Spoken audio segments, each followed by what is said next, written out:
es un proceso mediante el cual bienes o fondos de origen ilícito adquieren apariencia de legalidad.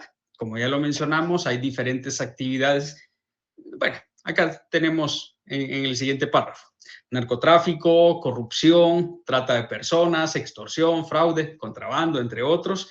Entonces, a través de estas actividades se genera ganancias, ¿no? Entonces, estos son negocios, pues que solo que no tienen la legalidad correspondiente, ¿no? Ustedes recordarán, hablando de negocio jurídico, que debe cumplirse con 3 elementos claves: la capacidad de las personas, que la manifestación de la voluntad no esté eh, adolezca de vicio y que el objeto sea lícito. Entonces, podríamos pensar, pongo yo como ejemplo cuando hablo de este tema, podríamos pensar en Juan y Pedro. Ambos son mayores de edad, es decir, tienen la capacidad legal para hacerlo. Los dos se ponen de acuerdo. Pensemos en un contrato de distribución de drogas, ¿no? Algo, pues se dan estos negocios, ¿no? Pero resulta que no puede darse la legalidad correspondiente porque el objeto no es lícito, es decir, riñe con el ordenamiento jurídico. Entonces, cumple con 2 de los elementos, es decir, hay capacidad, ninguno de los dos está siendo obligado, entenderíamos, pero el objeto es ilícito. Por lo tanto, no se podría realizar un negocio jurídico, pero eso no implica que no se realice el negocio. Ya cómo le cobre cuentas Juan a Pedro, esa ya es otra historia, ¿no? Tiene 3 etapas. La primera es la colocación, luego la estratificación y por último la integración. De esas vamos a hablar más adelante con un poquito más de detalle. Acá tenemos un par de ejemplos, pero vamos a ir directamente a las tipologías. Se hace necesario conocer que, pues como son grandes cantidades, en algún momento se da esto que se llama pitufeo o fraccionamiento. Si alguno de ustedes en algún momento ha estado conmigo en algún curso de contrataciones del Estado, saben que existe la figura del fraccionamiento, que es utilizar una de las modalidades de compra, pero que no corresponde derivado del monto, ¿no? Entonces se fracciona, se hacen, en lugar de hacer una cotización, se hacen la modalidad favorita de muchos, ¿no? La compra directa. Curiosamente, todas son de 89.500 a veces y demás, ¿no? Pero también puede suceder igualmente, en lugar de ser una licitación y si hay posibilidad de fragmentar, por lo menos en cuanto a lo económico, pues terminan haciendo un par de cotizaciones o qué sé yo, ¿no? Pero por lo general es más usar compras directas en lugar de cotizaciones. En este caso, fraccionamiento, entiéndase, en lugar de depositar 1.000.000 de quetzales en su totalidad, pues 50, 50, o no sé, 60, 40, 20, hasta completar. Entonces, recuerdan ustedes, yo no sé si ustedes saben o recuerdan a los pitufos, pues para los que somos de cierta edad, recordamos a los pitufos. Entonces, seres pequeñitos, ¿no? Tipo gnomo, o algo así creo que son, ¿no? Pero son elementales de la naturaleza que pues viven en un bosque y demás, ¿no? Y son pequeñitos. Y está pues alguien que es enemigo de ellos, sí. Y no sé qué más, porque no me acuerdo de... Pero entonces se le llama pitufeo precisamente a esa distribución o fraccionamiento del dinero en diferentes cantidades. Esto es bastante común en empresas fachada y empresas de papel. Testaferros y beneficiario final, pues el testaferro, ustedes saben que Juan y Pedro no necesariamente son los que se ven beneficiados de las actividades mercantiles de determinada entidad, sino que es otro. Comercio internacional, acá dependiendo cómo se pretenda realizar la actividad, puede ser que se compren bienes en el extranjero y que se pague una cantidad sobrevalorada, o también lo contrario, ¿no? De acá se van a ir productos en apariencia hacia otro lugar. El uso de efectivo, ya lo mencionábamos, la ley no riñe con el uso de efectivo, ni se está demonizando, satanizando el uso de efectivo. Sin embargo, es una señal de alerta. Ustedes saben que en su momento se habló de la bancarización y pues jugada interesante, es decir, si se pretende en algún momento obtener beneficios fiscales, todas estas transacciones deben tener el respaldo correspondiente. No necesariamente siempre es a través de un cheque, puede ser una transferencia y demás. El asunto es que el dinero esté bancarizado y entonces, por lo tanto, pueda ser sondeable, ¿no? Puede ser perseguible o haya posibilidad de una trazabilidad, es decir, darle seguimiento al final de cuentas. Y entonces, también a través de la compra de inmuebles, por eso las inmobiliarias y los proyectos inmobiliarios pues están relacionados con el tema de las remesas. Ustedes saben que gran parte de los temores de algunas personas era el tema de las remesas, ¿no? Muchos de ustedes, yo tengo varios familiares o parientes, si quieren usar esa palabra, en Estados Unidos. Supongo que ustedes más de algún conocido o pariente han de tener, ¿no? Entonces, saben que muchos guatemaltecos, bueno, no solamente en Estados Unidos, pero un gran porcentaje de migrantes están en Estados Unidos. Ellos, resultado de su trabajo, en algún momento envían dinero. Pero resulta que las remesas no solamente son utilizadas por los migrantes, por nuestros compatriotas, sino que también por otro tipo de personajes que están relacionados precisamente con la trata de personas. E igualmente tenemos los criptoactivos. Previo a ir directamente al decreto 15-2026, esta ley, como ya lo mencionábamos quizá en alguna de las diapositivas, se enfoca en gran parte en el sistema de prevención y por eso es que nos han incluido a nosotros y a otros profesionales y todo el mecanismo que se ha montado alrededor, porque lo que se pretende es prevenir, y es acá donde yo hice énfasis al inicio para quienes estuvieron desde pues, que arrancamos, que resulta que no hay otro delito que tenga tal sistema de prevención como este. Por supuesto, y sé que se puede oír en algún momento insensible, ¿no? Pero incluso para la trata de personas, para los delitos sexuales, para el tema de las drogas, o sea, entiéndase, narcotráfico y demás, no hay algo como esto, por lo menos no lo encontramos en ninguna de las leyes correspondientes. Y acá sí, todo está enfocado en la prevención. Entonces, el enfoque basado en riesgo, la debida diligencia. Este tema de la debida diligencia a mí me fascina porque a raíz de, ustedes saben que gran parte de lo que nosotros hacemos, ya lo mencionaba, no es solamente por presiones internacionales, sino que también vamos copiando algunas pues ideas, copiando, en algunos otros casos se nos van imponiendo y demás, pero resulta que la debida diligencia implica pues toda la serie de procesos que conlleva que hagamos bien las cosas. Pero en el caso del lavado de dinero está relacionado con el conocer a nuestro cliente. Cada uno de nosotros, como profesionales y así con cada una de las personas obligadas, debemos saber pues con quién estamos trabajando. Así de simple. Se vuelve en algún momento complejo porque alguien me podría decir, pero si alguien viene y me solicita una compraventa y es la primera vez que lo veo, pues ya cada quien sabrá cómo quiere trabajar y demás. Aprovecho a mencionar lo siguiente y quizá al final podemos hacer una pequeña reflexión sobre el tema. En su momento algunos han mencionado que pretenden solo, acá sí, como estoy hablando a la computadora y a la presentación y demás, alguien o licenciado Montevalle, si es que anda por acá, solo para confirmar si me escuchan o algo así, si se está viendo la presentación, etcétera, etcétera. Claro que sí, licenciado. Sí, lo escuchamos. Bueno, excelente, es que estoy metido acá en el tema y hablando y que esto y lo otro, y pues en algún momento puede pasar, ¿no? Que ya no se vea la presentación, que no me escuchen.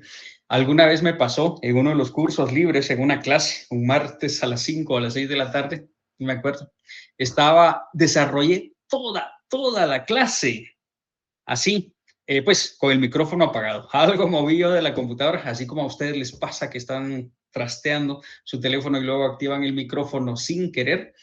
Pues algo moví yo acá y pues inactivé el micrófono. Vi que me llegaron mensajes, pero es que si estoy atendiendo la clase, excepto hoy que estuve un poco pues atento al teléfono, no lo reviso porque me distraigo y entonces pues, ay, ¿de qué estaba hablando? Y pues no lo hago, ¿no?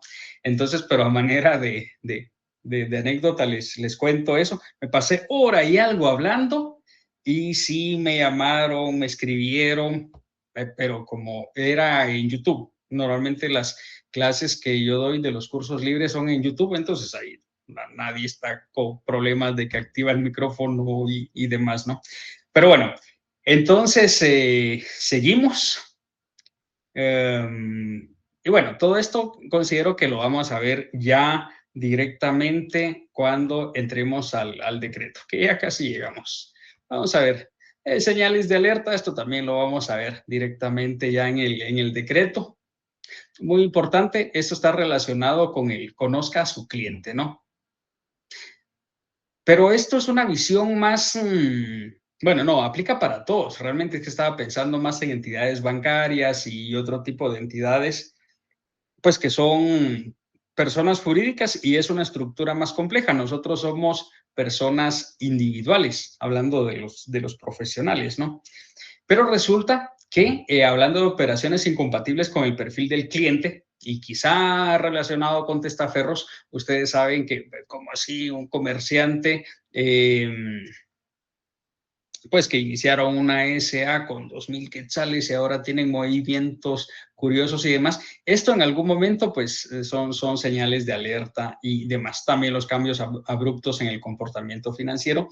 Nos guste o no, nosotros estamos siendo monitoreados por todo mundo, ¿no? Es decir, no solamente por nuestros teléfonos que nos oyen y al rato pues ya nos ponen pues anuncios de lo que estábamos hablando y demás, sino que también el Estado pues es como ese gran hermano, ¿no? Que tiene control sobre cada uno de sus habitantes.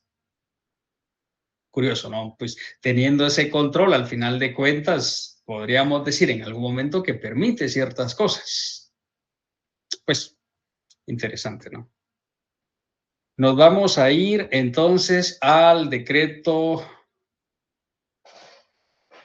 Vamos a ver dónde lo tengo, dónde tengo ese decreto. Al decreto 15-2026.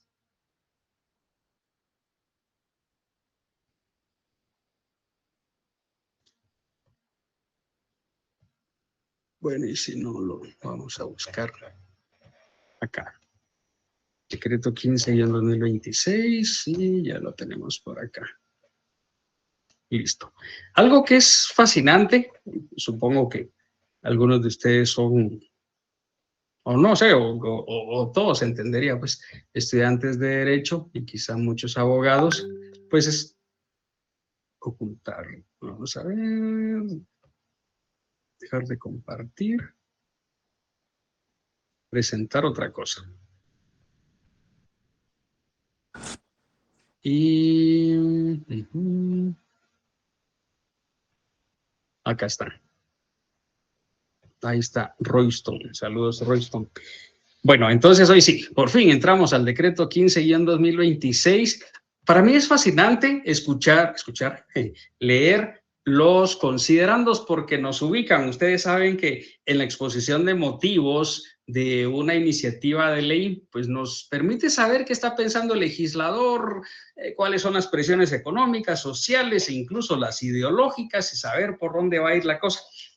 Antes, ahora que menciono la palabra ideológica, ya no les mencioné esto, porque creo que me perdí ahí con un tema, no sé si fue algo pasó. Bueno, pero ¿qué pasa acá? En su momento hubo personas que empezaron a decir que se iban a plantear las acciones correspondientes, por supuesto, una vez entre en vigencia este decreto.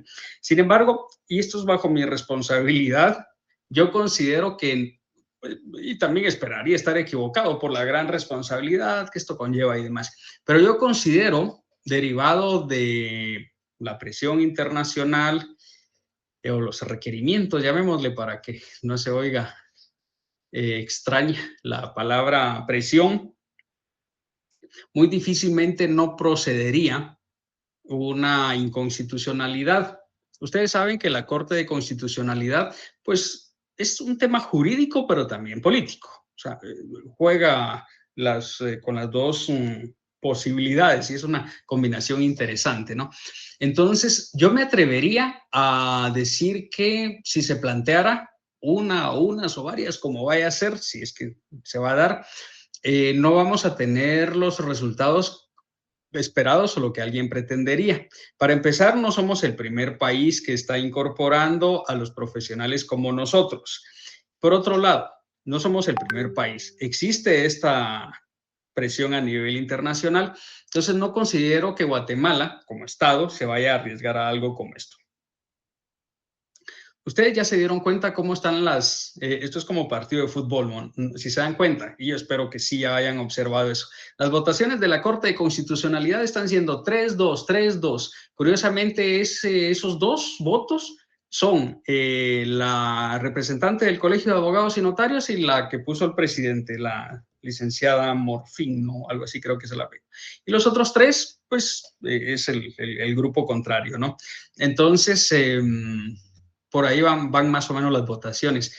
Pero en este caso, incluso ellas dos, a las dos personas que acabo de mencionar, muy probablemente sus votos irían, aparte de razonados probablemente o no sé, irían en la misma línea, todos irían en la misma línea. Eso es lo que estoy pensando o lo que estoy observando si en dado caso se da algo como eso. Y no tanto por ellos en sí, sino por esta presión internacional. Puede ser, pero eso es, y bajo mi responsabilidad lo que estoy diciendo, ¿no? Bueno, entre el primer considerando es cajonero, considerando que el Estado de Guatemala enfrenta la amenaza de la delincuencia organizada, ahora, o sea, antes, ahora, y pues considero que es algo que va a continuar, ¿no? Organizada de manera decidida y por lo tanto es necesario actualizar, fortalecer y unificar el régimen administrativo y preventivo y la represión del lavado de dinero u otros activos, etcétera, etcétera, ¿no? Este es el clave. Considerando que en el marco de los convenios y tratados internacionales aprobados y ratificados por el Estado de Guatemala, es decir, ya formamos parte de y no podríamos ir en contra, se han reconocido las iniciativas de organizaciones multilaterales en la prevención y represión del lavado de dinero u otros activos y del financiamiento del terrorismo, entre ellas las recomendaciones del Grupo de Acción Financiera GAFI. Dentro de lo que hoy vamos a conversar, tenía pensado que habláramos de esas recomendaciones, pero no, se nos va demasiado tiempo y este decreto pues tiene varios artículos y hoy pues vamos a avanzar lo que nos dé tiempo. Pero sí consideré que era necesario tener la introducción que hemos tenido ya. Y miren la hora que es y hasta ahora estamos entrando directamente a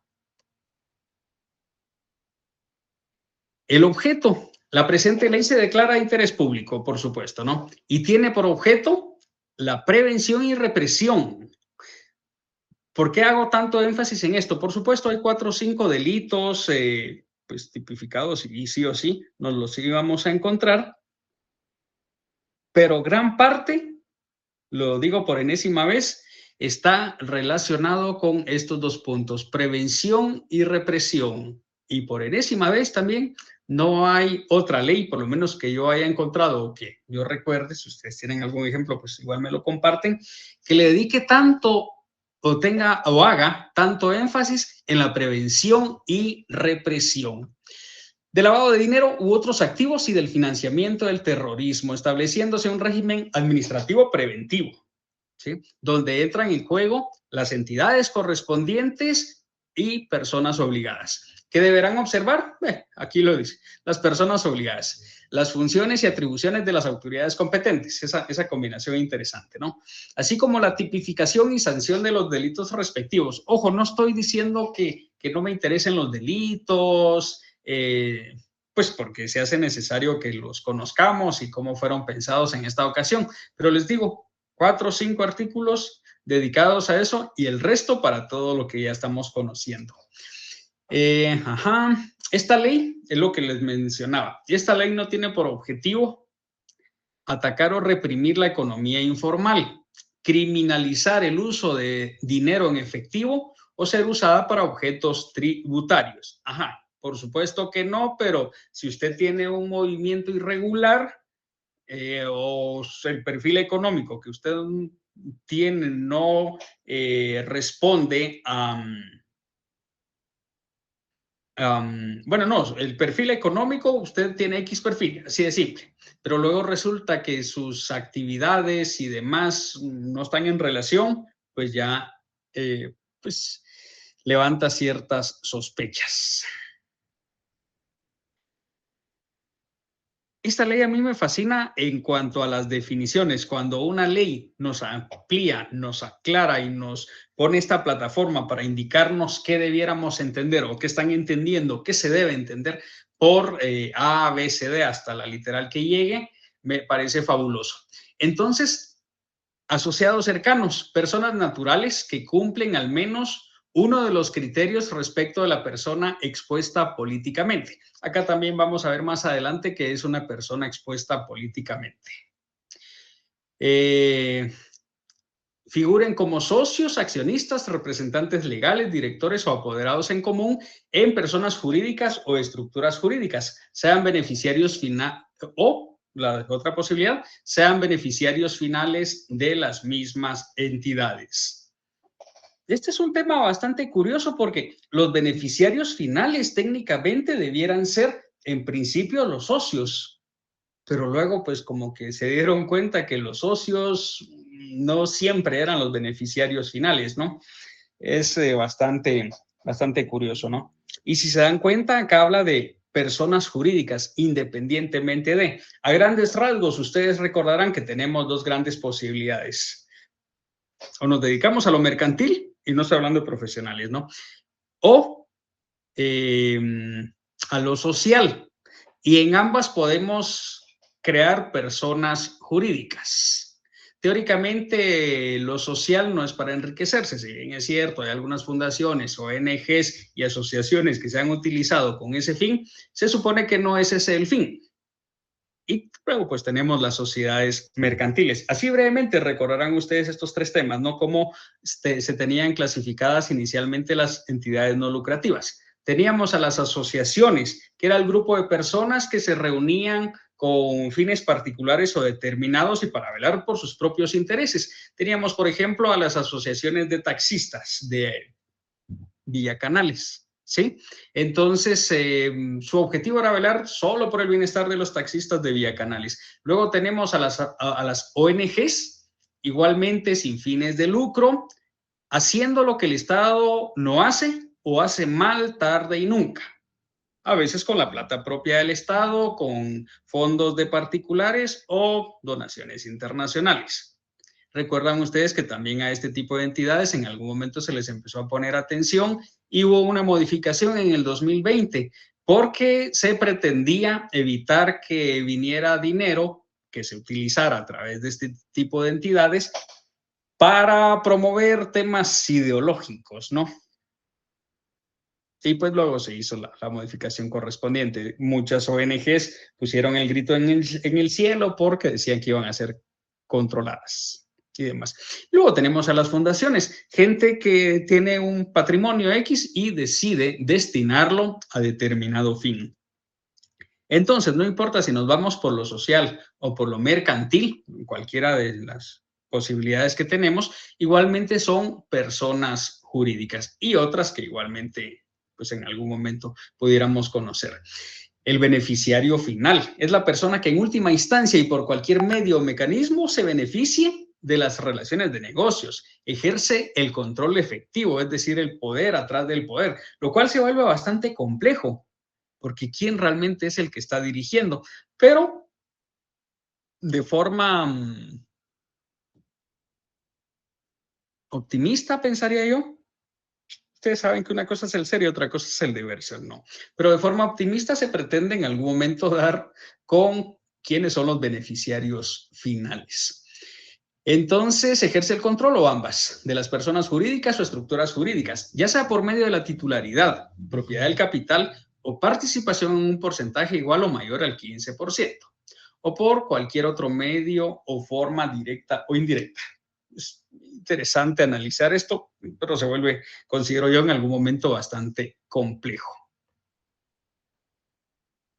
La propiedad y el control en última instancia se refieren a situaciones en las que el beneficiario final controla a una persona jurídica o estructura jurídica. Ojo, pónganle mucha atención a esto porque dice persona jurídica o estructura jurídica.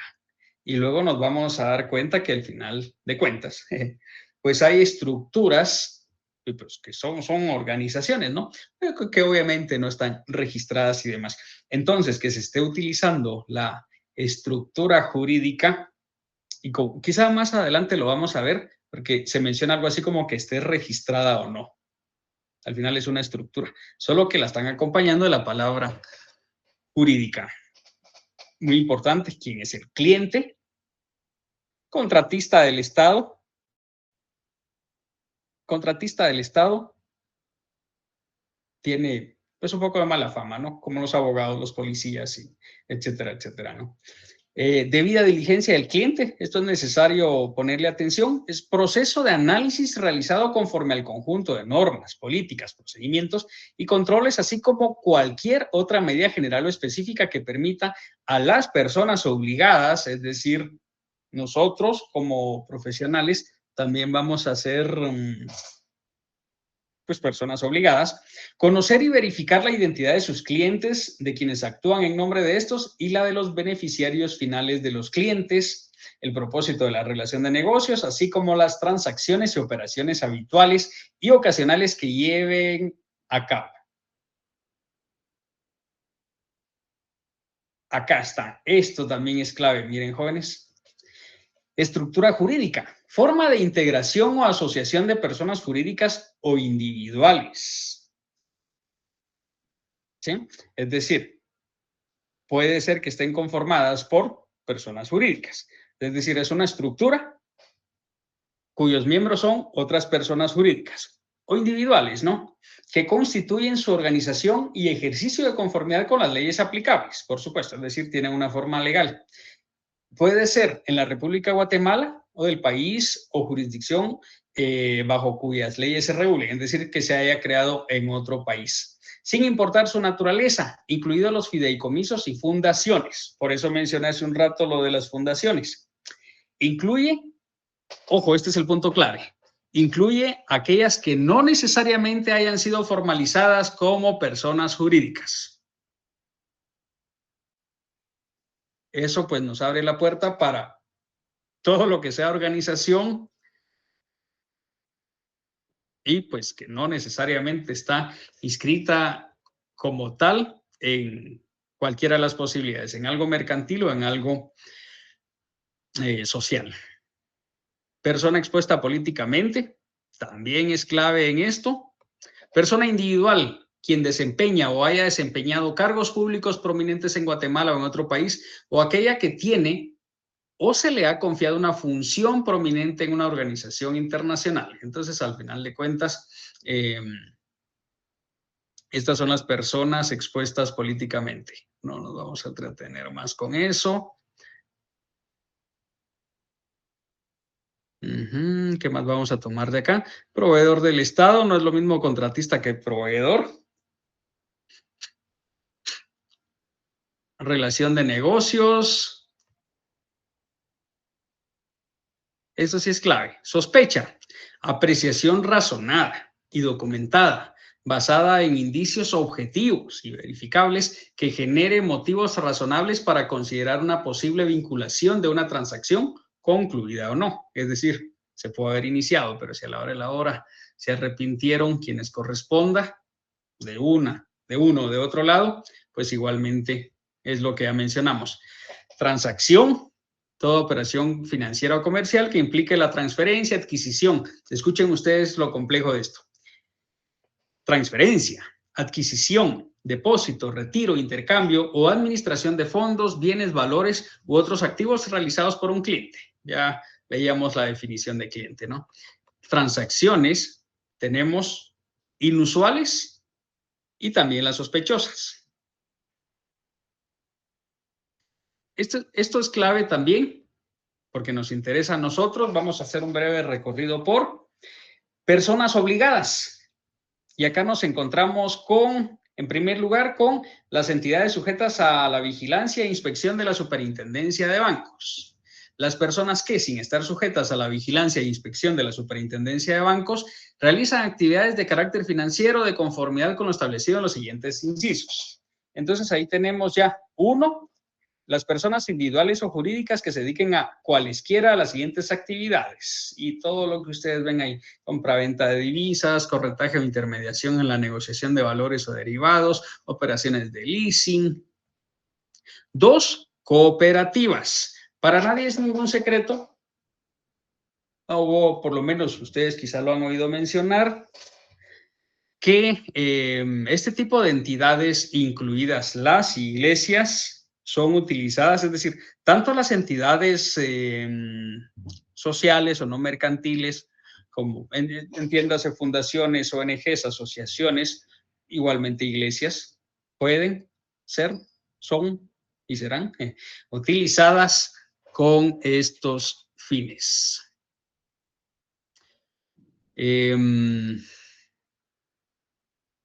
Y vamos por entonces cooperativas, casas de empeño. La siguiente literal, las personas que realizan actividades comerciales o de servicios establecidas en los siguientes indicios. Personas individuales o jurídicas que se dediquen a cualquiera de las siguientes actividades. Relacionado con la compraventa de bienes inmuebles, vehículos, obras de arte, antigüedades, joyas, servicios de blindaje. Esto de los vehículos, quizá yo en su momento un poco limitado, hace algunos años, decía, ¿y por qué este tema de los vehículos? Pensando en, no sé, vehículos de 50,000, 100,000 quetzales, y ustedes saben que, pues, hay de $250,000, de $500,000, de $1,000,000 y de mucho más, ¿no? Y vehículos que sí, hay gente que compra acá en Guatemala, ¿no? Y luego eso me llevó también ahora a reflexionar, y dije, bueno, ¿y cómo así este tema de los blindajes? Pues en algún momento se requiere del servicio de blindaje o compraventa de bienes blindados de cualquier tipo o cualquier servicio que implique el uso de vehículos automotores blindados. Prestar servicios por instrucciones o a favor de sus clientes o terceros relacionados con cualesquiera de las actividades siguientes. Ponerle atención. Creación de personas jurídicas o estructuras jurídicas. Actuación por sí mismo o a través de terceros como titular de acciones, socio, asociado o fundador de personas jurídicas. Actuación por sí mismo o a través de terceros como director, miembro del consejo de administración o junta directiva, administrador único, secretario, apoderado o representante legal de personas jurídicas, excepto los que únicamente son mandatarios judiciales. Provisión de dirección física para que figure como domicilio fiscal. Ya casi llegamos a un punto clave para nosotros. Como el tema de las loterías, proveedores de servicios de activos virtuales, los profesionales universitarios que presten servicios de tipo jurídico, económico, contable y de auditoría, de forma individual o asociada sin que medie relación laboral con el cliente respectivo. Claro, ¿no? Porque como ese ejercicio profesional liberal, no nos convertimos en empleados. Sí, lo que es eso, ¿no? Son servicios profesionales. En aquellos casos en los que se prepare para un cliente o se lleve a cabo en nombre o representación del cliente cualesquiera de las actividades siguientes. Ojo con esto: compraventa, cesión, permuta, enajenación, gestión o actos equivalentes sobre bienes inmuebles o derechos reales u otros derechos relacionados sobre bienes inmuebles. Administración del dinero, valores u otros activos del cliente. Apertura y manejo de cuentas corrientes de ahorro, de inversión o de cualquier otro instrumento financiero, la verdad. Actividades de contaduría y auditoría, organización de las aportaciones para la creación, operación o administración de cualquier persona jurídica o estructura jurídica. 3. Nos vamos directamente con los notarios. Bueno, ahí también se menciona la compraventa o enajenación de acciones, ¿no? Ahora, los notarios cuando autoricen escrituras matrices que contengan actos, a mí me llama la atención cuando mencionan la palabra matrices, quizá riñendo un poco con el código de notariado, pero para mí es innecesario que se diga matrices. Pues entiendo que en algún momento hay matrices y complementarias, ¿no? Pero una escritura es una escritura, entonces si ya se bastó a sí misma para su perfeccionamiento, pues no es necesario decirle matriz, considero yo. Pues, pero tampoco pasa nada si se le dice escrituras matrices, ¿no? Entonces, ¿qué actos o contratos? Nos vamos entonces con los numerales que se están mencionando acá, los vamos a repasar. Es que no estoy usando mouse. Entonces, 1, 2, 3.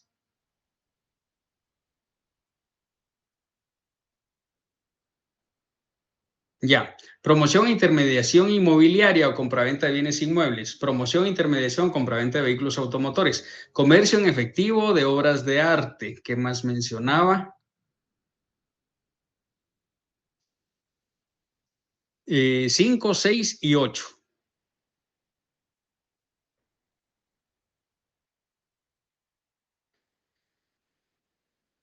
5. Prestar servicios por instrucciones o a favor de sus clientes o terceros. Creación de personas jurídicas.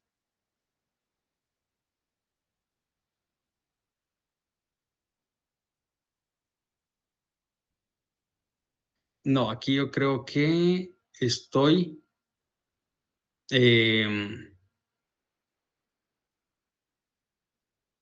dos que anteceden, no. Entonces acá corrijo porque es esto. Compraventa, cesión, permuta o gestión de actos equivalentes sobre bienes inmuebles. Sería E1, 2, 3 y 8. ¿eh? E1, 2, 3, 5 y ahorita vamos a ver. Entonces sería ese, administración del dinero, apertura y manejo de cuentas. ¿Qué más? 6 y 8. Personas jurídicas, la creación o administración y la compraventa o enajenación de acciones. Eso era lo correcto. Nosotros nos tenemos que inscribir en su momento. Las personas obligadas deberán inscribirse ante la Superintendencia de Bancos a través de la Intendencia de Verificación Específica, proporcionando para el efecto información y cumpliendo los requisitos. Eso cuando ya los tengamos, ¿no? ¿Qué más vamos a tomar? Proceso de administración de riesgo, no nos vamos a meter con estos detalles, evaluación del riesgo. Sin embargo, sí es muy importante, porque, como ya lo vamos a ver en las obligaciones específicas que tenemos nosotros, tenemos que identificar el riesgo y evaluarlo, pues en la vida en general, ¿no? Pero hablando específicamente de esto, con mayor razón. ¿Qué más vamos a tomar que nos interese? El oficial de cumplimiento, esta persona, esta figura sí debemos conocerla, pues no para nosotros, sino porque pues en algún momento nos van a consultar, ¿no? Como profesionales. Es el funcionario ejecutivo de alta gerencia o de similar naturaleza encargado de vigilar el cumplimiento de los programas de prevención. Entonces, al final, cada entidad, cuando es una estructura jurídica, pues debe nombrar a un titular y a un suplente. Y pues se ha de establecer cuáles son sus funciones. Se menciona acá en el reglamento, así como en el actual reglamento de la ley de lavado de dineros, también se desarrolla este apartado, ¿no? La reglamentación de la presente ley definirá lo relativo a las calidades, atribuciones mínimas y condiciones de ejercicio que deberá cumplir el oficial de cumplimiento, es decir, tanto el titular como el suplente. Aplicación de las medidas de debida diligencia del cliente. A mí me fascina, ahora cuando ustedes tienen, así como están muy interesados en algo y están constantemente pensando en, tengo como que cierta fijación en este tema de la debida diligencia, porque creo que ya lo mencionaba al inicio, se utiliza mucho o se está utilizando mucho en diferentes ámbitos: la debida diligencia notarial, la debida diligencia mercantil, la debida diligencia laboral, la pues debida diligencia en cuanto al tema del lavado de dinero. Y pienso yo que todos debiéramos tener una debida diligencia en cuanto a cada una de las actividades que realizamos, ¿no?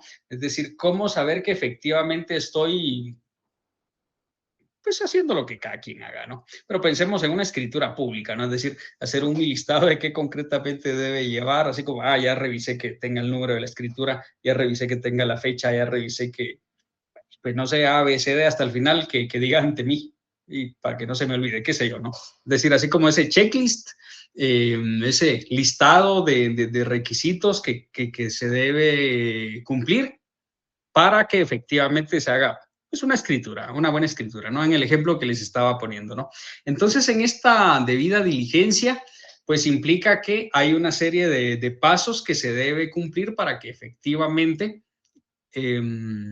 pues se pueda prevenir de forma efectiva, pues lo que hoy nos entretiene, ¿no? Obligaciones de debida diligencia del cliente es uno de los apartados.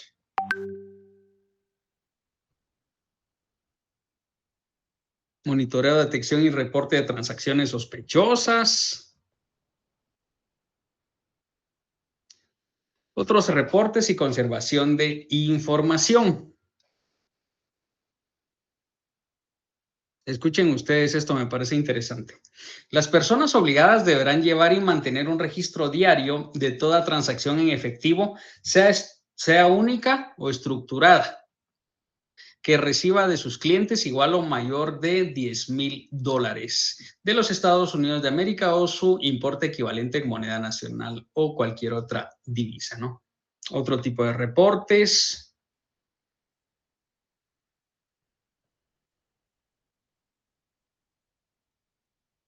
En ningún caso podrán las personas obligadas a abrir o mantener cuentas anónimas, cifradas o con nombres ficticios o de cualquier manera dificulten, distorsionen o impidan el conocimiento de la verdadera identidad del cliente o beneficiario de la cuenta. A mí me parece pues innecesario haber colocado esto, ¿no? Pero, sin embargo, pues sí quisieron ser bastante específicos con ese punto, ¿no?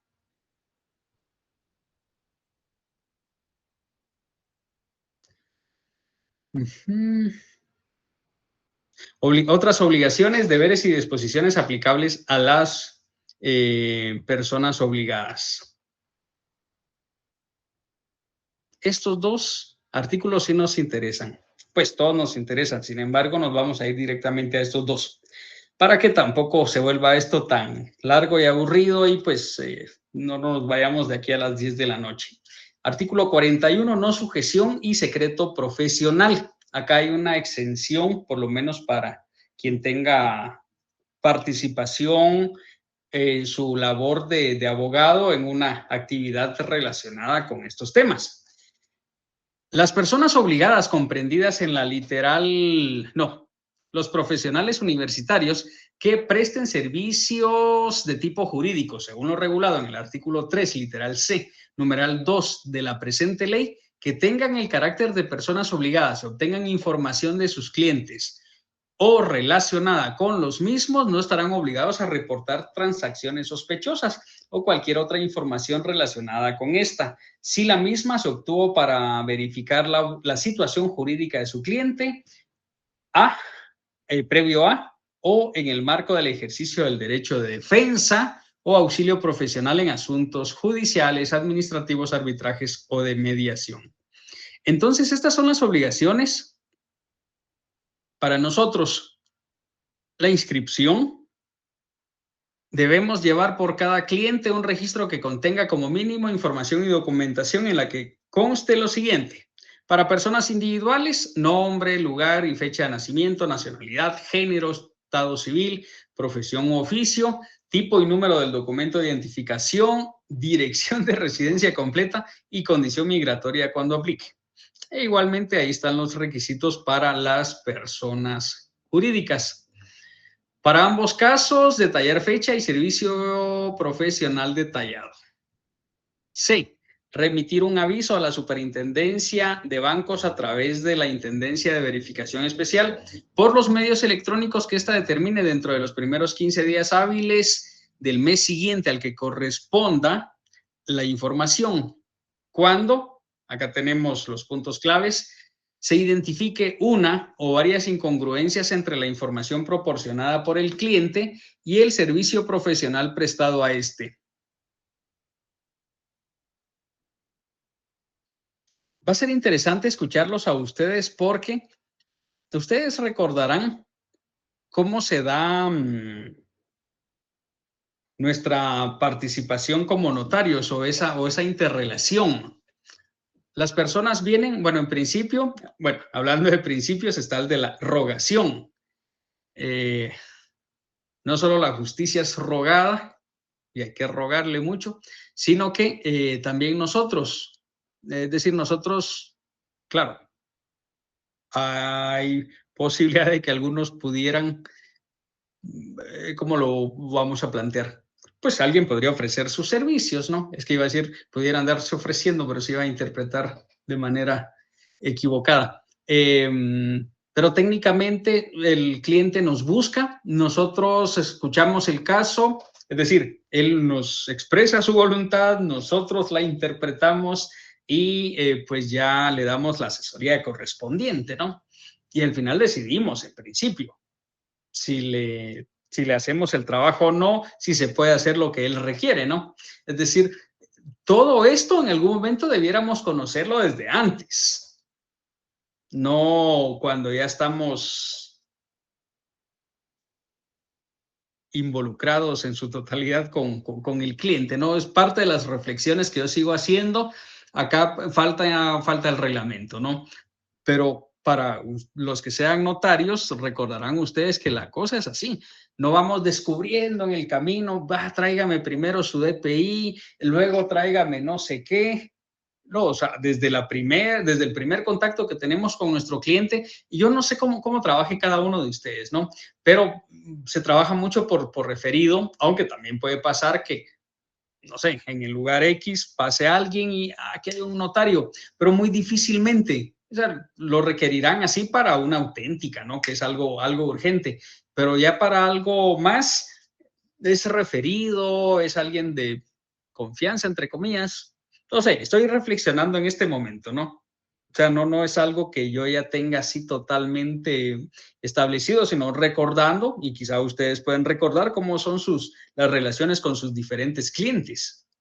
O quizá algunos de ustedes dicen, no, pues a mí llegan y tocan y pues aunque toquen la puerta o el timbre o lo que sea, o la ventanita, ustedes conocen el caso y pues lo analizan, ¿no? Lo que pasa es que sí es complejo este tema del reporte, porque escuchen ustedes, cuando se identifique una o varias incongruencias entre la información proporcionada por el cliente y el servicio profesional prestado a este.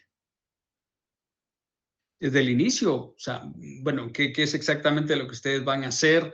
Una compraventa, en cuánto está valorada, el precio, etcétera, etcétera, ¿no? Forma de pago, todo eso ustedes lo tienen que saber desde el inicio, o sea, no cuando ya están elaborando la escritura, o sea, que va a pagar en efectivo $500,000 de quetzales. Pues, o sea, alguien puede cargar $500,000 de quetzales, ¿no? No necesariamente, pero es parte de lo que, insisto, vamos a tener que seguir analizando y llevarlo al mundo práctico, ¿no? Es decir, así cómo concretamente se da esto, porque para mí particularmente sí hay una desconexión en cuanto a esa parte práctica o real en la cual desde el inicio usted decide si le va a trabajar o no a esta persona. Y desde el inicio usted, bueno, pregunta qué es lo que van a hacer, cómo se va a dar, bueno, y sin el quizá, mejor dicho, pues ustedes van a verificar que efectivamente quien vende sea el que venda sea el titular, etcétera, etcétera, ¿no? Parte de la debida diligencia. ¿Sí? Y bueno, entonces, identifique una o varias incongruencias entre la información proporcionada por el cliente y el servicio profesional prestado a este, o cuando el profesional identifique una transacción inusual. Pues acá lo que se vuelve un poquito más complicado, ¿no? Para la información y documentación a la que se hace referencia las literales B y C de este artículo, se deberá cumplir con lo establecido en el artículo 34 de la presente ley. De ahí pues se crea esta entidad ya para avanzar, jóvenes, porque sí, se nos ha ido el tiempo. Tengo unos cuantos minutos más, licenciado, porque ya son las 21 horas con 23 minutos. Sí, mi estimado Lick, dele con un poquito de calma. Dijera, ahí estamos ahí con los estudiantes ahí conectados, no tenga pena. Ah, vaya. Sí, vamos a hablar de toda esta parte de la intendencia de verificación especial, la supervisión. Esto sí me interesa. El régimen sancionatorio, porque sí se vienen fuertes. Incumplimientos. Los incumplimientos que cometan las personas obligadas a cualesquiera de las disposiciones de esta ley, su reglamentación y demás disposiciones aplicables en esta materia, órdenes administrativas dictadas por la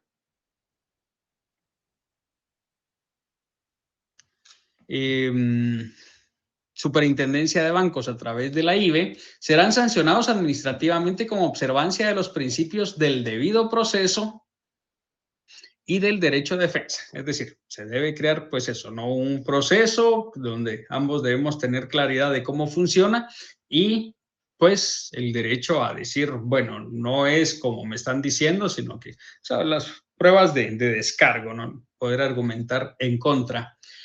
Establecidas en la Constitución Política de la República, etcétera, etcétera. Atendiendo a su gravedad, los incumplimientos serán clasificados como graves, moderados o leves, de conformidad con lo establecido en la reglamentación de la presente ley. Entonces, ¿cuáles son esas sanciones, jóvenes?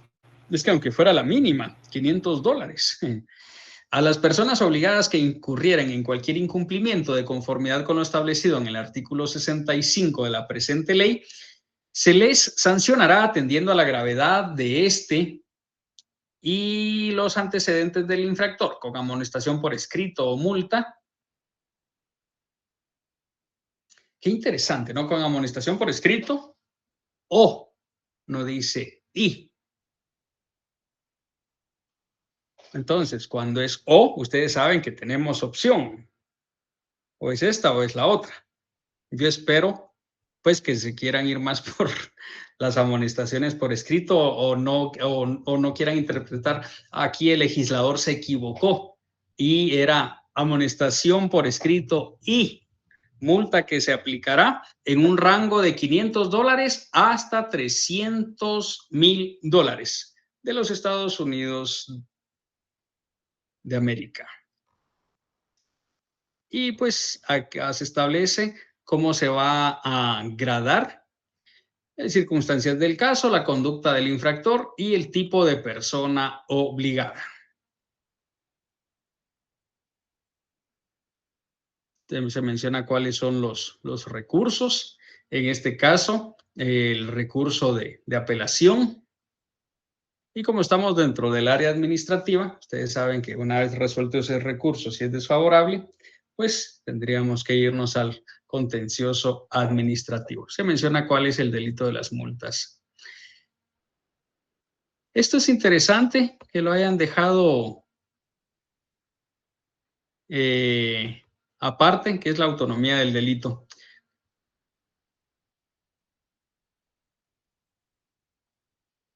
Acá está. Entonces tenemos los delitos, ya por la hora igualmente no vamos a entrar con tanto detalle porque, pues no, delito de lavado de dinero u otros activos. Vean ustedes todos los verbos, invierta, convierta, transfiera o realice cualquier transacción financiera con bienes o dinero sabiendo que los mismos son producto o proceden, son producto, proceden o se originan de la comisión de un delito con el propósito de ocultar o disimular el origen ilícito de los bienes.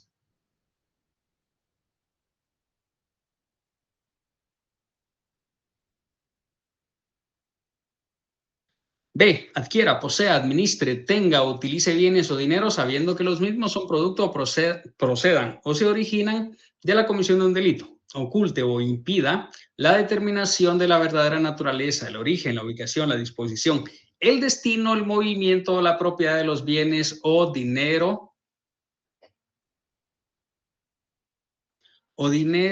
de derechos relativos a tales bienes o dinero, sabiendo que los mismos son producto, proceden o se originan de la comisión de un delito.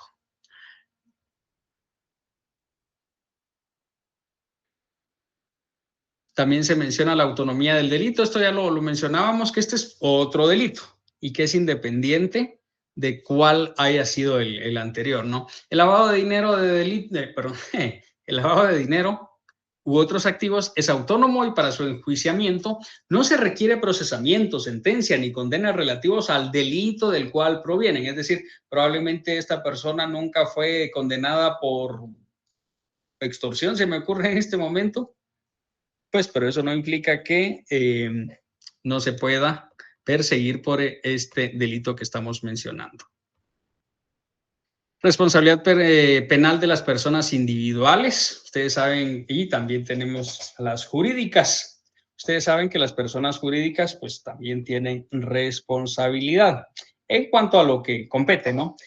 Si bien es cierto, las personas individuales están conformadas por, las personas jurídicas están conformadas por personas individuales, algunas de estas personas jurídicas pueden ser utilizadas para la comisión de delitos y este es uno de ellos, ¿no? Es decir, una persona jurídica no va a violar, no va a agredir, técnicamente no extorsionaría, pensaría yo, ¿no? Pues como persona jurídica. Pero esto otro, sí. Y por supuesto, son estructuras que se utilizarían para esto que estamos mencionando, ¿no? Vamos a ver, en este caso, hablando del artículo 76, en este caso, además de las sanciones aplicables a los responsables individuales, se impondrá a la persona jurídica una multa de 10,000 a 625,000 dólares de los Estados Unidos de América o su equivalente en moneda nacional, considerando la gravedad y circunstancias del delito.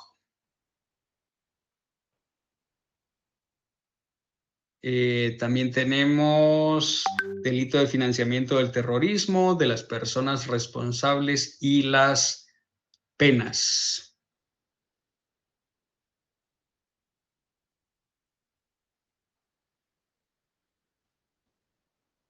Tenemos el delito de trasiego.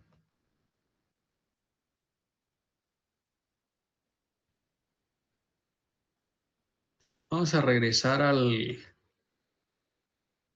este. El responsable del delito de lavado de dinero u otros activos será sancionado con prisión de 6 a 20 años inconmutables, más una multa igual al valor del beneficio económico obtenido por la comisión del delito. El pago de costas y gastos procesales y la publicación de las partes conducentes de la sentencia. Esto me llamó la atención, ya hacía tiempo que no miraba algo relacionado con la publicación de la sentencia. Entonces, si se dan cuenta, lavado de dinero.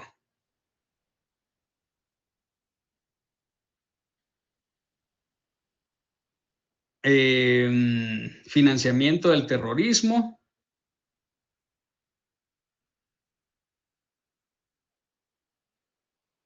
¿Qué más? El trasiego.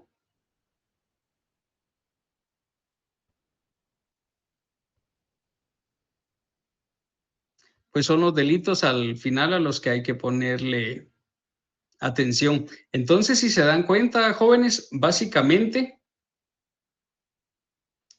ya lo repetí hasta el cansancio, pero se dedica 3, 4 artículos, 10, digamos, pues 6, 10 relacionados con los delitos y el resto es la cuestión de la prevención y pues toda la estructura que se crea para la prevención. o la que continúa, ¿no? Porque pues básicamente esto no es nuevo, como ya ustedes lo tienen claro. Básicamente se fortalece el sistema o el mecanismo, se incluye a otras personas y entre ellas, por supuesto, estamos nosotros. Y bueno, jóvenes, básicamente eso es lo que me gustaría compartir en esta ocasión, que son, como le titulamos a la conferencia, generalidades del decreto 6-2020, perdón, 6, 15. 15-2026. Bueno, jóvenes, yo creo que el licenciado también ya tocó los puntos muy importantes de la ley. Sabemos que la ley es muy extensa. De verdad, jóvenes, es también cansado. No crean, jóvenes, que al estar disertando un tema es fácil. Se hace, pues, realmente, o sea, es cansado y también uno, pues, trata la manera de sintetizar toda esta ley como lo ha hecho el licenciado. Y yo en el grupo pues les mandé un análisis o un síntesis ahí que yo les estoy proveyendo esta noche. Léanlo en resumen de todo lo que se está hablando aquí. Lean ahí en los grupos para que realmente lleven bastante conocimiento sobre lo que hoy se habló y lo que disertó el maestro, el licenciado Luis Catalán. Y ahora vamos a llegar otros 10 minutos a preguntas. Ya hay un compañero que escribió ahí, pues si es posible de una vez, mientras preparan su pregunta de forma oral, yo voy a leer ahora de un compañero que acaba de escribir. Es muy interesante su pregunta del compañero Alberto Estuardo Ramírez.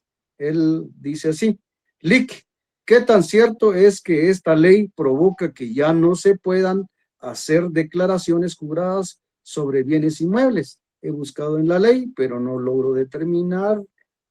he logrado determinarlo donde se regula expresamente. Él dice en una primera parte y en la segunda parte dice: Lic, ¿será que con esta ley se acabaron las compraventas de inmuebles con valor de 100 quetzales? Pues son dos puntos que él realiza. Entonces vamos a escuchar ahí al licenciado Luis Excelente. Catalán. ¿A qué se referirá con declaraciones juradas sobre bienes inmuebles? Porque no me queda claro o no me dice nada declaraciones juradas sobre bienes inmuebles. Tal vez nos lo aclara. Y con respecto a, ¿será que con esta ley se acabaron las compraventas de inmuebles con valor de 100 quetzales? Son cuestiones, derechos posesorios, nos dice acá.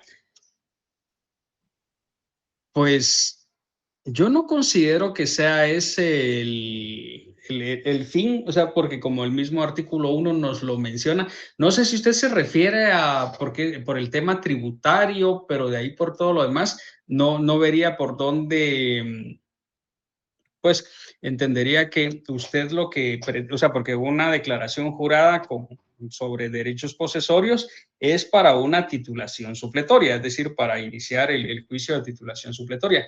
No sé si a eso se refiere, es decir, las personas tienen que tener un justo título para poder en algún momento iniciar el proceso y que por lo general deviene en algún momento o se origina de una donación, de una compraventa, de un proceso sucesorio, en último caso, de una declaración jurada sobre derechos posesorios.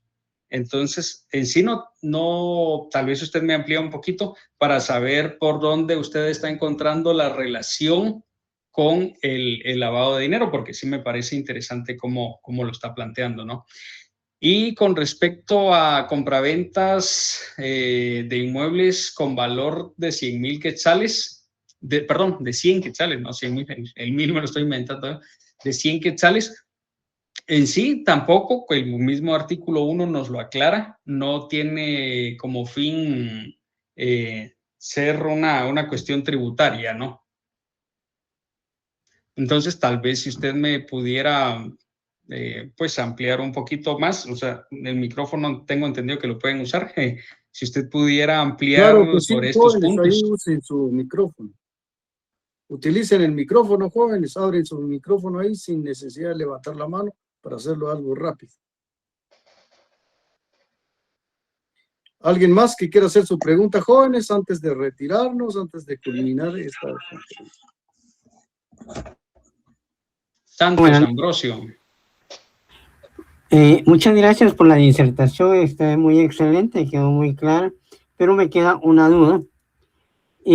Con el decreto 15-2026 queda derogado el decreto 67-2001, que es el ley contra el lavado de dinero y otros activos, y el otro decreto que sería el 58-2005, ley para prevenir y reprimir el financiamiento del terrorismo.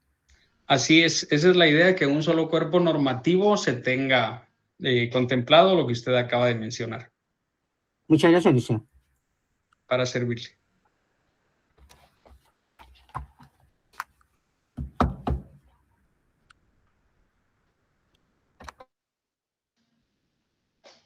¿Alguien más desea hacer su pregunta, jóvenes? Háganlo de una vez ahorita O algún mismo. aporte, no sé. O algún aporte que ustedes desean agregar Licenciado, buenas noches. Buenas noches, licenciado. Licenciado, a los dos, pues, nada más que pregunta, pues, un aporte nada más, pues, y otro agradecimiento por sus conocimientos que nos están compartiendo. Pues, en lo personal, pues, yo soy auditor de profesión y una de las situaciones, pues, me ha interesado mucho el tema, que más que principalmente la ley, ¿verdad?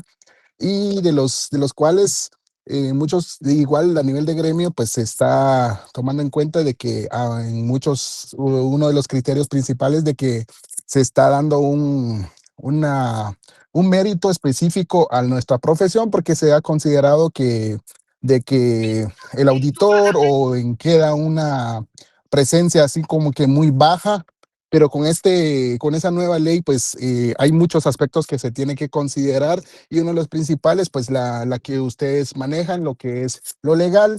Entonces, agradezco bastante por los conocimientos y es, creo que la primera y la segunda que he recibido de ustedes. Y también agradecimiento al licenciado Montevalle, ¿verdad, Lick? Por Sí, Montevalle.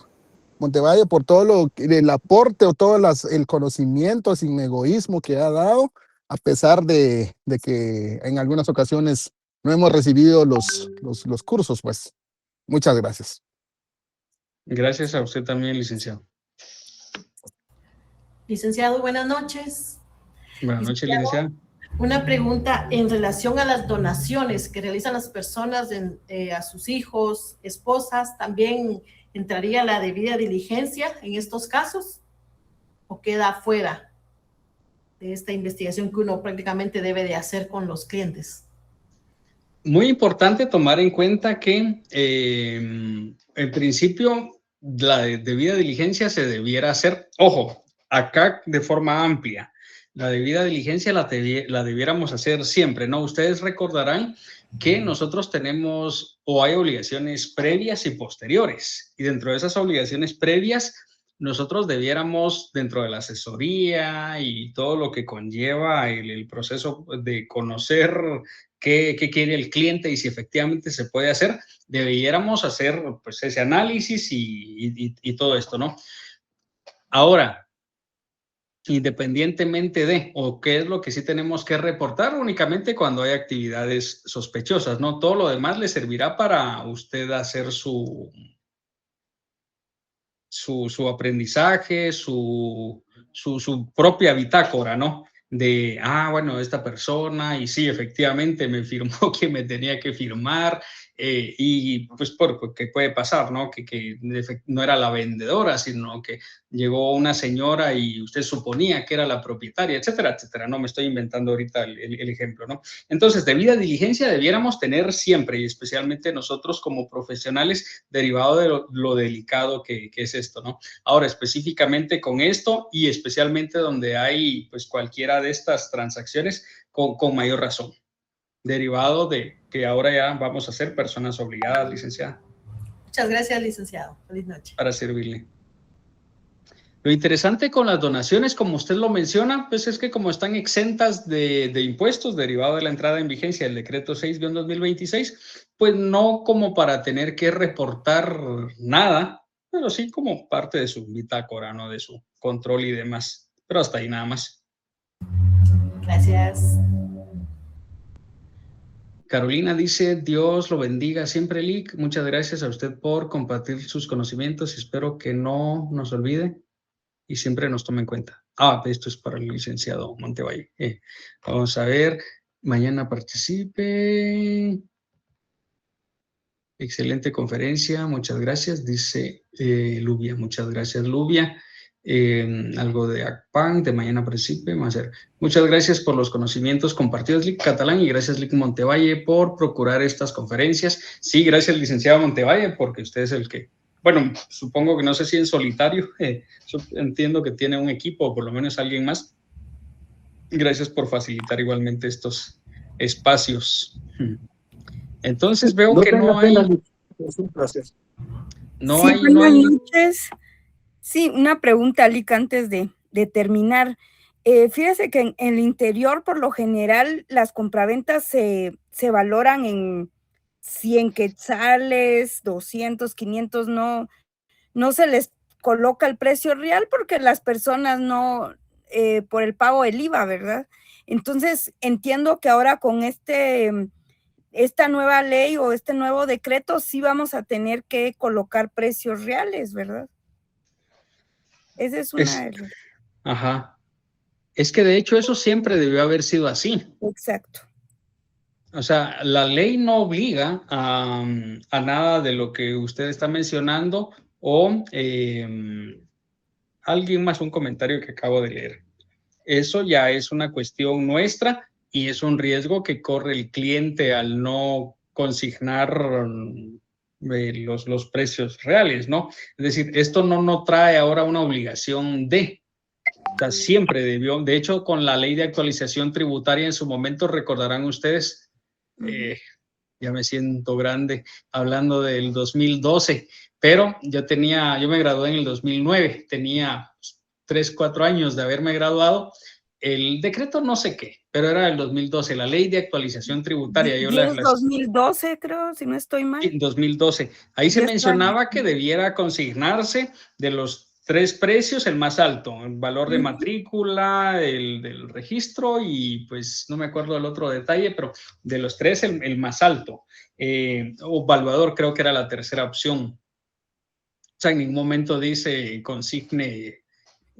o sea, pues es complejo el tema, pero no se menciona nada, licenciada, al respecto de que tenga ahora, o sea, es decir, siempre debió haberse consignado el valor real.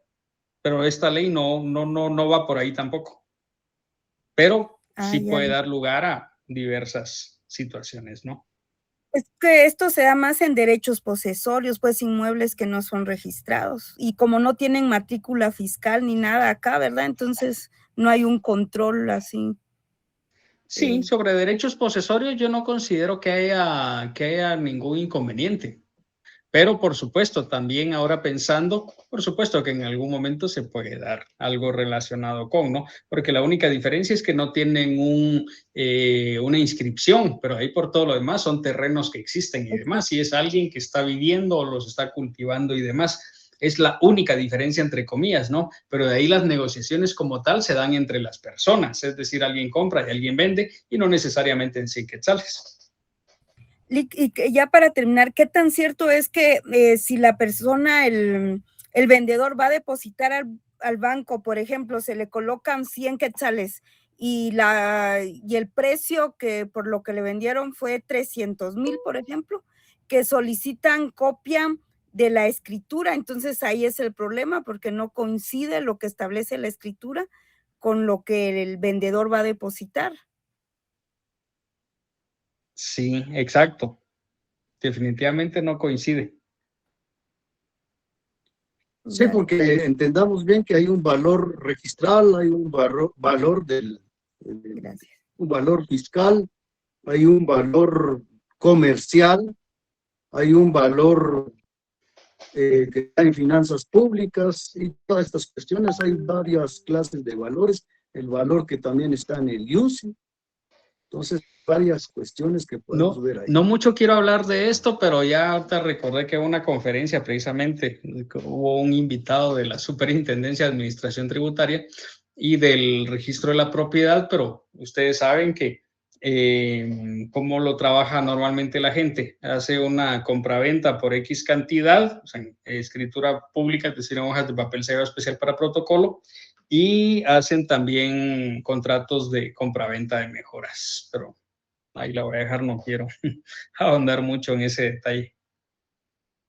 Gracias, licenciado. Bueno, gracias a usted, licenciada Karen. Mire, ahí está el Carlos, Estuardo, Reinaldo también, pero primero Carlos, luego Estuardo y el compañero Reinaldo.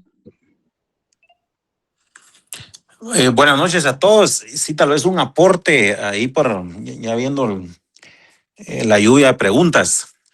Sí, tal vez aquí temas fundamentales es de que, por ejemplo, esta ley en sus primeros artículos indica que no tiene fines tributarios, ni tampoco tiene fines de reprimir el uso de efectivo, ni tampoco reprimir la economía informal. Yo creo que es fundamental comprenderlo porque de ahí parte todo. Y el otro tema es de que esta ley está estructurada, como bien lo decía aquí el que expuso, en un principio fundamental que es la administración del riesgo. Y yo creo que todos en nuestra vida, pues tal vez de forma inconsciente, administramos riesgos. Y básicamente administrar el riesgo, pues es identificarlo, evaluarlo, el comprender ese riesgo, el mitigarlo, ¿verdad? El monitorear ese riesgo y volver a actualizar cómo va ese riesgo. O sea, yo creo que eso es lo fundamental al final de todo esto, porque el enfoque basado en riesgos es algo bien importante para, pues uno, por ejemplo, como notario, cómo va uno a mitigar ese riesgo ante un potencial evento de lavado de dinero. Y ya queda en uno qué políticas, qué procedimientos y qué controles va a implementar. Y el otro tema puntual es también que ya queda en uno, que si uno identifica un riesgo de lavado de dinero, pues uno decirle al cliente, mira, yo no trabajo con vos o sí trabajo. Porque esos son temas bien importantes. Por ejemplo, alguien decía ahí, me llega alguien ahí, mira, una compraventa y escriturarla por 100 quetzales y el resto lo voy a pagar en efectivo, por darles un dato, ¿verdad? Entonces, pues uno aplica ese ciclo de admisión de riesgo y ya depende de uno si uno dice, pues no lo hago o si lo hago. Como todo en la vida, ¿verdad? Ustedes, desde que yo me levanto, pues yo me uso mi vehículo y decido, bueno, al vehículo no le pago seguro o si le pago seguro. Es un riesgo, ¿verdad? Y así funciona más o menos esto.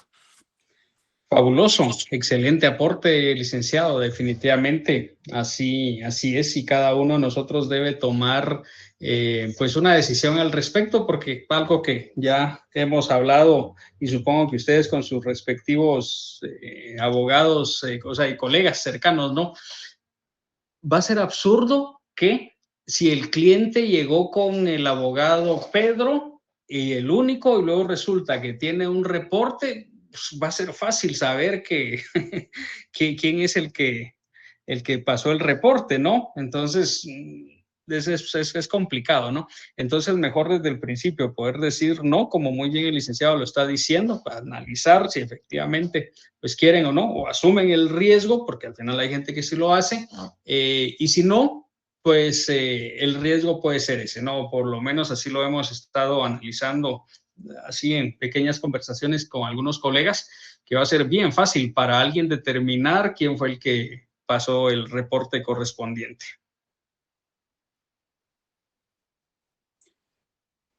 Bueno, gracias. Ahora, Eduardo. Gracias, compañero Carlos. Licenciado, muy buena noche. ¿Está, licenciado? Sí, buenas noches. Yo una pregunta, o a lo mejor el licenciado explicó, pero se me fue un rato la señal. Claro, no se preocupe. Y me pregunta es hasta qué monto debo llevar en el bolsillo y que la ley no me exija una evidencia o que la ley tipifique como lavado de dinero.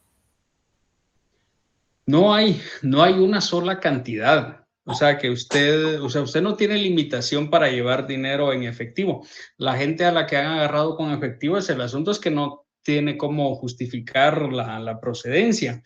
Ya lo explicamos cuando hablamos del artículo 1, igualmente ahorita el licenciado Carlos Ortega nos lo volvió a recordar, que no se pretende la criminalización del uso de efectivo, es decir, no hay algo como eso.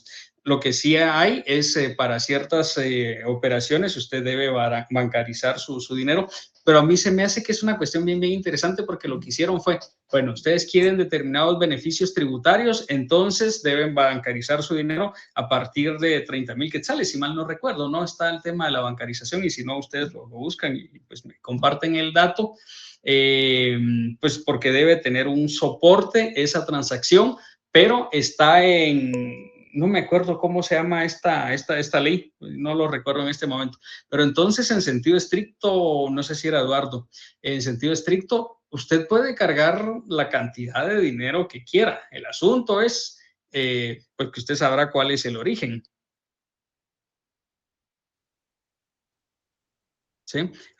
Verónica dice, Lica, ahora hay muchos prestamistas, podrían considerarse que están lavando dinero. Sí, es complicado ahí también porque es parte de, ¿no? Pero sí, eso es lo que le podría decir por el momento, Eduardo. O sea, yo quiero que lo veamos de forma amplia, ¿no? Porque alguien dijo en una conferencia, en una actividad que podíamos llevar, porque es cierto, ¿no? O sea, ustedes pueden llevar el dinero que quieran. El asunto es que si son detenidos y ustedes no tienen cómo demostrar cuál es el origen, ahí es donde puede estar la complicación. O sea, ustedes saben que en el interior hay mucha gente que todavía paga en efectivo, ¿no? Y de hecho a algunos los han matado, ¿no? Saliendo del banco porque por como se ha dado la dinámica, resulta que tienen que pagar planillas en determinada finca y han matado, ¿no? De forma, ahora ya no me he enterado, pero hace unos 3, 4 años todavía, eran 100,000 quetzales, no me acuerdo cuánto, saliendo del banco los asaltaron y creo que los mataron, ¿no?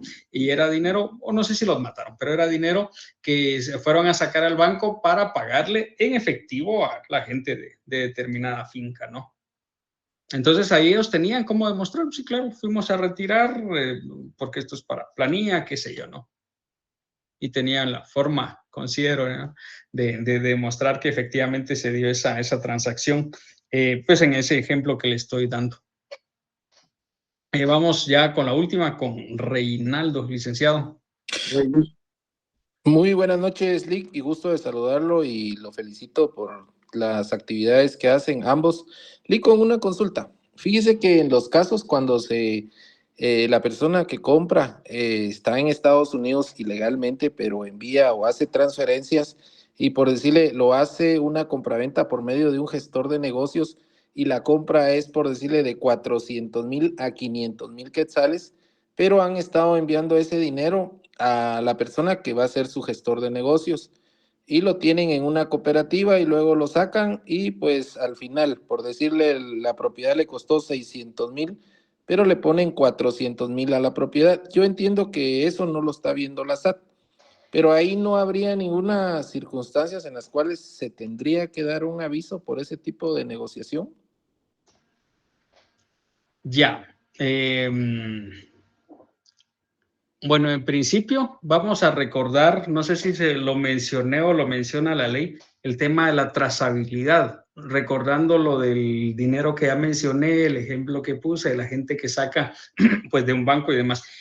¿A qué se refiere la trazabilidad? A conocer el origen del dinero y que podemos establecer pues de dónde viene, quién lo envió, quién lo recibió, luego qué hizo, que lo metió a la cooperativa y en lo que pues esto generaba pues intereses o se terminaba de juntar X cantidad, estuvo pues la cooperativa haciendo uso del dinero y listo, ¿no? Entonces, por un lado, la trazabilidad se refiere a eso, es decir, hay posibilidad de mostrar el origen y pues no es lavado de dinero, es alguien que está trabajando en el extranjero y que mensualmente o con cierta periodicidad envía dinero. O sea, ahí no hay ningún inconveniente. Ahora entiendo que el punto específico es no tanto en conocer o el poder respaldar el origen del dinero, si usted se refiere en el ejemplo que nos está poniendo a que se consignó 400 y realmente era 600, es decir, hay una diferencia de 200. Así es, Lick, y que en un momento la otra parte pues lo va a bancarizar, o sea, va a ir y lo va a ingresar al banco esa cantidad de dinero. Sí, exacto. Lo mismo que le mencionaba a la licenciada anteriormente, ¿no? Que no quiero meterme mucho a hablar de ese detalle, pero para nadie es ningún secreto que se utiliza en los famosos contratos de compraventas de mejoras. Ah, bueno. O sea que lo recomendable es poner la cantidad que realmente se hace el negocio, ¿vale? Sí, siempre debiera ser así. Y ahora, con esta modificación que hubo, yo creo que hoy todos estuvimos atentos y yo espero que el presidente no vaya a decidir algo distinto, pues Sí. por el entorno político hacia el cual nos encaminamos el próximo año, no sé cómo se vaya a dar esto. El asunto es que el gran temor era el tema del YUSI, Algo ¿no? del QC. Pero una vez modificado, yo iba a decir derogada, pero no está derogada, una vez modificada esta ley, ya no va a tener temor la gente de poder consignar las cantidades como realmente son. Ah, ya, muchísimas gracias, Lick, y nuevamente lo felicito a usted y al otro colega, y qué bien, Lick, de verdad, y bendiciones para usted, porque es un abogado que siempre veo que le gusta compartir sus conocimientos, y eso es algo de agradecérselo y aplaudírselo, Lick. Feliz noche, Lick. Muchas gracias, licenciado. Bueno, jóvenes, ya son las 10. Todavía hay 60 y algo de personas. Para mí ha sido un gusto, jóvenes, compartir un rato con ustedes sobre este interesante tema del lavado de dinero. Los invito a seguirlo investigando, que logremos entender las diferentes manifestaciones que se dan en relación con el lavado de dinero, no solamente por cultura general, no solamente porque hay que interesante, sino porque estamos realmente obligados, porque vamos a ser personas obligadas a partir del 17 de junio, 17 de septiembre, 17 de junio fue la publicación, 17 de septiembre de 2026 vamos a ser personas obligadas. Y si bien es cierto, nos falta saber muchísimo y entender muchas cosas, se supone que nosotros no somos los que menos podemos alegar ignorancia de los temas, pues porque para eso estudiamos derecho y debemos seguir estudiando. Entonces ya no es solo por si nos interesa el tema o no, ahora sí debemos saber sobre derecho, sobre lavado de dinero y todo lo que esto conlleva. Entonces con eso cierro. Licenciado, le dejo pues ya la despedida a usted, o no sé si hay algo más. Sí, solamente Lick sí quería hacer otra solicitud sin abusar de su buena fe y todos los aportes que nos ha dado. Muchos compañeros en los grupos, que somos 6 grupos, el grupo 6, pues realmente ya va a la mitad después de los 1000 quetzales, digo, de los 1000 miembros.